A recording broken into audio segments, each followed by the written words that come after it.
I've heard so much about the Ring Doorbell, and thanks to IOTasia, I got to try out 2 different Ring Doorbells, and I'm so impressed with how stable the connection is. And first is this Peephole door viewer cam, where I install it at my door. And the installation is so easy, anybody can do it. No tools needed, I don't have to drill or wire anything to get this up. But take note, if you have a gate in front, make sure it's not blocking the peephole or it defeats the purpose. And I know in our Singaporean context, some of us don't close the wooden door, we only keep the gates closed. Sure, you can still see what's outside, just that someone might have an issue reaching for the doorbell and looking like a thief. In this case, I would recommend the Ring Doorbell 4. It has both wired and battery options, so you can install it on the wall with or without the AC. I also have the wired-only version here, which I install it next to my door. It's not difficult to install if you know how, but just a bit time-consuming and more effort to do so. For new HDBs, the doorbell connection is already linked for you, but they left out the power connection, and what you need to do is link up the power and cover it with cable boxes, which you can get it at a hardware store for $2. I don't like that exposed cable box, and that is why I recommend you to do this during renovation. Now, I really like this Ring Doorbell because the connection is stable, and what really wowed me is it's instant. I can hear who is outside, I can communicate with the person, and I've been using it for 30 days. So far, it hasn't gone down yet. There is only one day that it went down because my ONT modem got burnt out. I mean, the plug got burnt out. So that one day I couldn't access this because it's heavily reliant on Wi-Fi. But other days, this performs really well. There's no downtime at all. I also appreciate the rich notification because it shows me a picture of who is outside before I open up the app. Because there are situations where I don't need to open the app. If I'm at home, I will just go straight to the door and open.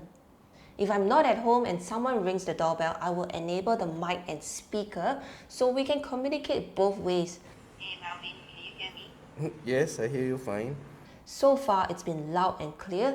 There's not one time the delivery guy didn't understand me. Oh, someone just pressed the doorbell. And I'm in such a good mood because I just got a package from Lovingly Signed. Look at this box, it's so luxurious. Okay, let me unbox it. Oh, this is so precious, look. Even got the baby's name personalized on it. I also chose a hooded towel because you want to cover the baby from head to toe when they leave a shower. And the last item is a comforter, like what we refer to as a cho-cho. I know my daughter has a habit of playing with the edge of a pillow to self-soothe to sleep, so this is a good one. It's like a toy but also gives the baby security. And I got to say, the whole experience from the packaging to the personalized items are such a nice touch. If I'm a first-time parent, I will be so happy to receive this. Back to the Ring, I want to talk about this feature about motion detection. So inside the app, you can actually set like where you want the detection to be. For example, here instead of there. So whenever there is motion, it will just start recording.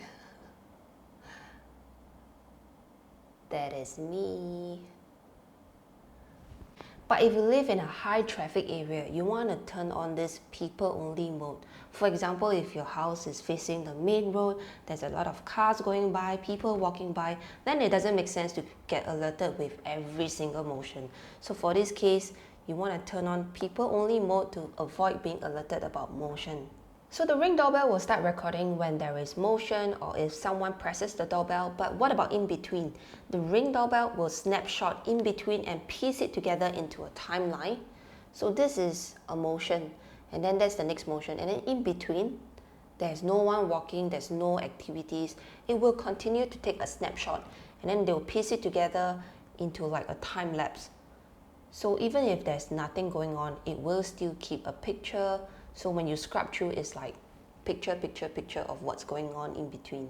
I do feel that most of you will like this option because it's easier to install, and you want to know about the battery life, which I've used for 30 days now, 35 days, and there's still 52% left. So I can safely say that, the battery might last for about 2 months before your next charge. So the thing about Ring is they don't believe in storing your recordings in an SD card slot. They want you to store it in their cloud, because if someone were to take your Ring Doorbell and run away, you have no footage left, and they are charging you $3 per device per month. The Ring is placed outside of your door, so when someone presses the doorbell, it's ringing outside of your door.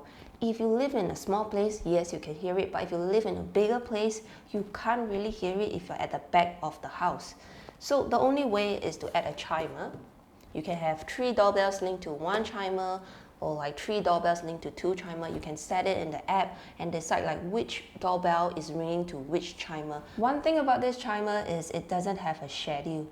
So for my kids, they sleep at 7 p.m. on a Sunday. I would like to have a schedule to disable it from ringing on a Sunday after 7.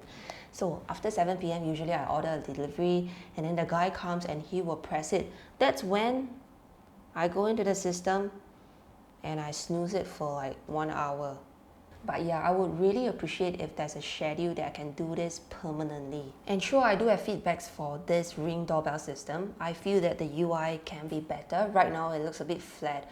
I do feel that for the price we pay, I expect a lot more from this app. On the app here, you can set where you want to block out. So these are privacy zones. For example, my neighbor lives here, and then that is his window to his kitchen, and I really want to protect him, so I put the square here. And it works very well when you have this installed on a wall, but if you install it on a wooden door for the door viewer cam, whenever you open the door, this square will swing with it. So in other words, it's not protecting my neighbor as it should be. There are so many different Ring doorbells, so how should you choose? I guess it really depends on your own requirements. So if you're telling me you are budget friendly, go for the first 2 model here, the doorbell wired and the door view cam where you install it on a wooden door. But if you have no budget, these are your options: the doorbell 4, which has both battery and wired option, or just the wired version, which is the doorbell Pro 2. But if you ask me which is the best among all 4 doorbells, then I will say the doorbell Pro 2, because it has the highest resolution at 1536 and it's also weather resistant. So these 2 doorbells, they have a new feature which is the pre-roll 6 seconds, which you don't get on that 2 model. And if you tell me you like motion detection, you want to be notified for every single motion outside your door, then go for the wired option here. So these 3 doorbells, because if you live in a high traffic zone, it will definitely drain out the battery fast. And for any doorbells that you get, you definitely need to consider getting a chime to pair it with a doorbell, or else you can't hear it because it's just ringing outside of your door.